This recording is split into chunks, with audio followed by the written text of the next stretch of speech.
Hi there, it's John here from Curry's PC World. I'm just going to do a brief little video to talk to you about installing your new fridge freezer. So once you've got your fridge freezer into the house, obviously you need to make sure you've unpacked it. Once you've taken the outer packaging out, make sure you're taking all the inner packaging. A lot of fridge freezers will have tape on, polystyrene to protect the glass shelving, so make sure you've taken that off.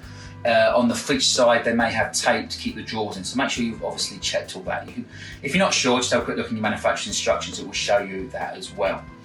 The next thing, once you've got it in situ to where your actual fridge freezer is going, you need to make sure it's level. Now, like all appliances, the best way to do that to start with is just to give it a little rock. If it's not rocking, then it doesn't need to be leveled anymore. If you do need to level it, then obviously you've got the feet at the bottom. You just tilt the fridge back a little bit and then just level the feet. Make sure you're leveling all the feet, give it another little rock to see if it's now leveled. If you've got a spirit level, even better. You can stick that on the top and obviously bubble in the middle, we're all good to go. The next thing you need to do is not plug it in.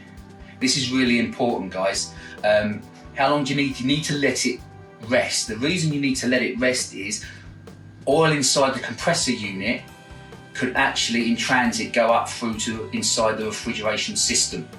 Yeah, so you need to let the oil settle down slowly. Now, how long do you need to let it rest for? People say 4 to 6 hours, 5 hours, 1 hour. I've heard lots of different things in my career.